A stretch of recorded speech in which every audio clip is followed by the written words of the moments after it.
Assalamualaikum warahmatullahi wabarakatuh. Hamdan wa syukrillah amma ba'du. Puji syukur kehadirat Allah subhanahu wa ta'ala atas kudrah dan iradahnya. Alhamdulillah kita semuanya sampai hari ini, hari kedua bulan Ramadan 1445 Hijriah, senantiasa masih dalam keadaan sehat walafiat, mampu melaksanakan ibadah rangkaian saum ini. Tak lupa sholawat serta salam marilah kita limpah curahkan, kita hadiahkan kepada Rasulullah Muhammad Sallallahu Alaihi Wasallam, kepada keluarganya, pada para sahabatnya, dan kita selaku umatnya yang senantiasa tunduk patuh pada ajaran yang dibawa olehnya. Ananda siswa-siswi SD Plus Al-Aitam yang dirahmati Allah Subhanahu wa taala, apa kabarnya pada hari ini? Mudah-mudahan Ananda sekalian senantiasa dalam keadaan sehat, dan yang terpenting karena ini bulan Ramadan, Ananda sekalian masih menjaga saum Ramadannya 1 hari penuh, senantiasa dalam dimudahkan oleh Allah Subhanahu wa taala. Amin ya Allah ya rabbal alamin. Ananda sekalian, siswa-siswi SD Plus Al-Aitam, ada sebuah pertanyaan. Ya. Apakah orang yang berpuasa itu akan otomatis mendapatkan kemuliaan, yaitu derajat takwa di kesehariannya, ataukah apakah orang yang berpuasa itu akan mendapatkan ketakwaan kepada Allah Subhanahu wa taala? Allah Subhanahu wa taala langsung menjawab di ayat Syam, yaitu di Quran surat Al-Baqarah ayat 183. A'udzu billahi minasyaitonir rajim. Ya ayyuhalladzina amanu kutiba alaikumusiyam kama kutiba alal ladzina min qablikum la'allakum tattaqun. Wahai orang-orang yang beriman, diwajibkan atas kamu berpuasa sebagaimana diwajibkan atas orang-orang sebelum kamu agar kamu bertakwa. Dalam susunan ayat Quran surat Al-Maidah ini dilihat, yaitu terdapat kata la'allakum tattaqun. Ananda sekalian siswa-siswi SD Plus Al-Aitam, ternyata derajat takwa atau kemuliaan takwa yang akan Allah berikan itu tidak serta-merta otomatis. Di sini ada harfu tauzi. La'alla ataupun la'allakum itu dalam kaidah ilmu nahwu namanya harfu taroji.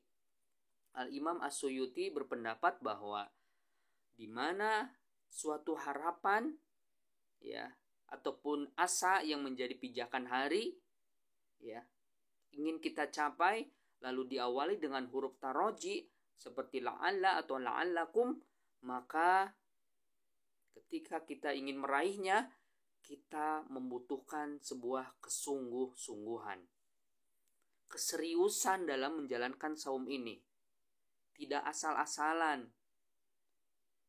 Oleh karena itu, Rasulullah SAW mengajarkan kepada kita ada 3 hal utama ataupun amalan dalam bulan suci Ramadan ini. Yang hal ini menjadi sebuah kurikulum Nabi yang Rasulullah sampaikan kepada para sahabatnya waktu itu. 3 hal utama itu diantaranya yang pertama, yaitu Rasulullah menganjurkan senantiasa meningkatkan sholat. Meningkat berarti bertambah, bukan sesuatu hal yang wajib kita kerjakan saja.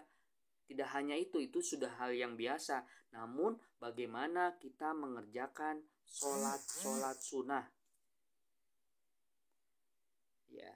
Coba Ananda sekalian sebutkan berapa banyak sholat sunnah. Yang pertama bisa itu sholat rawatib, sholat yang mengiringi sholat fardu baik sebelum maupun sesudah. Dalam hadis sahihnya dikatakan ada 12 rakaat, ya. Ada 12 rakaat. An Ummi Habibah radhiyallahu anha zaujin Nabi sallallahu alaihi wasallam, dari istri Nabi Ummu Habibah radhiyallahu anha berkata, aku mendengar Rasulullah sallallahu alaihi wasallam bersabda, barang siapa yang melaksanakan sholat sunnah 12 rakaat di siang dan malam hari, maka akan dibangunkan baginya rumah di surga, kata Allah Subhanahu wa taala. 12 rakaat itu apa saja? 2 rakaat sebelum subuh, ya.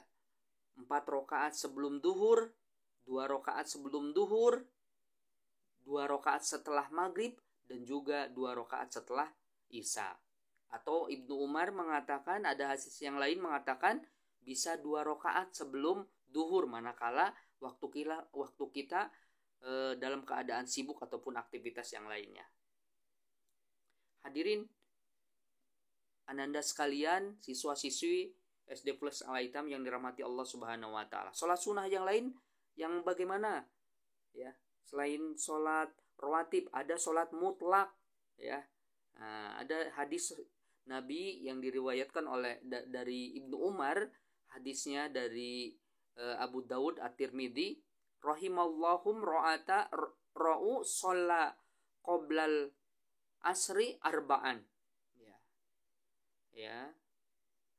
Semoga Allah merahmati, ya, yang mendirikan sholat 4 rakaat sebelum asar. Nah, ini diperintahkan, tapi bukan sholat rawatib, ini sholat mutlak, gitu ya. Nah, selanjutnya ada lagi sholat rawatib, ini sholat mutlak, gitu ya. Nah, selanjutnya ada lagi sholat tahiyatul masjid, sholat di antara iqomah dan juga adzan dan iqomah. Lalu ada juga sholat duha. Nah, ada beberapa pembagian sholat duha. Ada di waktu awal, ya, antara 1,5 jam setelah sholat subuh, yaitu yang dinamakan sholat syuruk, ya. Lalu pertengahan jam 8 sampai jam 9, ya, ataupun di akhir jam 10 sampai jam juga 11. Manfaatnya sangat besar sekali, ya. Seperti halnya sholat syuruk itu senilai haji dan umroh ketika kita mau mengerjakannya. Di pertengahan kita akan dimudahkan, akan ditolong dari setiap musibah yang diberikan oleh Allah sebagai ujian kepada kita semuanya. Dan yang di akhir, di pertengahan akhir sholat dua kita akan dimudahkan rezeki kita. Yang kedua, amalan kedua kata Rasulullah ada apa? Ta'ammul ma'al Quran, ya, berinteraksi dengan Quran. Ada 2, ya, interaksi dengan Quran. Yang pertama ada qiraah, dan juga yang kedua ada tilawah, ya. Rasulullah menggambarkan iqra'ul Quran fa innahu ya'ti yaumal qiyamah safi'an li ashabi. Barang siapa yang membaca Al-Quran, maka di akhirat kelak Al-Quran ini akan menjadi syafaat bagi yang membacanya, ya. Coba kita niatkan di Ramadan kali ini 1 bulan hatam, ya, 1 bulan hatam, ya. Gitu, 1 bulan hatam 30 juz, ya. 1 juznya misal kita ambil Al-Baqarah 141 ayat dibagi menjadi 5 waktu, ya, dibagi menjadi 5 waktu, ya. Berarti 28 ayat. Nah, 28 ayat kita peringan lagi dibagi menjadi 2 sebelum dan sesudah sholat, ya. Berarti ketika dibagi 2 menjadi 14 ayat. Hanya 14 ayat saja sebelum dan juga sesudah sholat, secara konsisten, secara istiqomah. Ketika kita menginvestasikan 14 ayat dalam sebelum dan juga sesudah sholat, ya, maka di akhir Ramadan kita akan mendapatkan hatam 1 kali hataman, yaitu 30 juz, ya. Yang kedua tilawah, ya.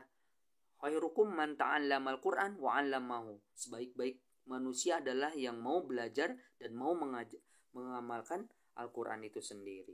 Banyak hal, kita ikut kajian subuh di Ramadan, banyak masjid-masjid, ya, yang menyelenggarakan.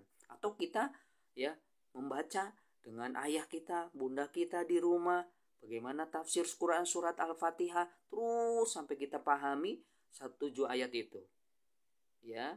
Tidak harus banyak ayat ataupun tidak harus banyak surat, Ya. Lalu Rasulullah SAW menggambarkan bagaimana fadilahnya ketika kita mau ta'amul ma'al Quran. Yang pertama adalah dikabulkannya doa, diampuninya istighfar kita. Lalu ya najalat sakinah, ya, diberikannya rasa tenang dalam jiwa ini. Ya, demikianlah. Dan yang ketiga, yang terakhir, amalan utama yang Rasulullah contohkan yaitu infak terbaik. Ya, Rasulullah SAW sosok yang dermawan. Nah, ketika Ramadan datang, ananda sekalian, Rasulullah makin dermawan lagi. Bahkan Rasulullah SAW menyeru kepada para sahabatnya, wahai para sahabat yang memiliki berkelapangan harta maupun tidak berkelapangan harta, sebentar lagi kita datang Ramadan. Maka dari itu, siapkan infak terbaik untuk bisa berinfak di Ramadan.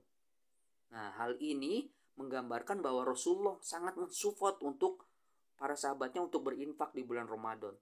Bukan ukuran besar dan kecilnya, ya, tapi bagaimana mau menyisihkan, ya, sebagian kita, ya untuk berinfak terbaik di bulan Ramadan ini. Cukup misalkan satu hari 1.000 misalkan. Dan setelah dikumulatif kita akan mendapatkan 30.000, ya, infak terbaik kita di bulan Ramadan ini. Ya, seperti halnya Rasulullah gambarkan, ya, bahwa Rasulullah betul-betul dermawan itu. Ada hadis riwayat Bukhari, ya, kana Rasulullah SAW ajwadan nas wa kana ajwadu ma fi Ramadan hina yalqahu Jibril wa kana yalqahu fi kulli lailatin min Ramadan. Ya, fayudarisuhu Quran fa Rasulullah sallallahu alaihi wasallam ajwada bil khairi minar rihil mursalati. Sesungguhnya Rasulullah SAW adalah orang yang paling dermawan, dan kedermawan beliau akan bertambah pada atau ketika bulan Ramadan tiba. Ketika bertemu dengan Jibril, beliau bertemu dengan Jibril setiap malam, ya, Ramadan, serta mempelajari Al-Quran itu. Rasulullah lebih dermawan dari angin yang bertiup kencang. Jadi gambaran hadis ini menggambarkan sosok diri Rasulullah yang dermawan. Mudah-mudahan Anda sekalian bisa, ya, mengamalkan dari apa yang dicontohkan oleh Rasulullah SAW. Jadi kesimpulannya adalah 3 pokok hal utama di bulan Ramadan yang Rasulullah contohkan, yang menjadi kurikulum Nabi sampai dengan saat ini, yaitu yang pertama, meningkatkan sholat. Tidak hanya sholat wajib, tapi sholat sunnah. Yang kedua, ta'amul ma'al Quran, berinteraksi dengan Quran. Dan yang ketiga, infak terbaik. Infak terbaik bukan besarnya, namun bagaimana kita mampu menyisihkan sebagian harta kita di bulan yang penuh dengan kemuliaan ini. Mudah-mudahan diri Fatur Romi dan juga ananda sekalian mampu mengamalkan ketiga amalan pokok yang dicontohkan Rasulullah SAW. Rabbana atina fid dunya hasanah wa fil akhirati hasanah wa qina adzabannar. Aqulu qouli hadza astaghfirullaha li wa lakum. Assalamualaikum warahmatullahi wabarakatuh.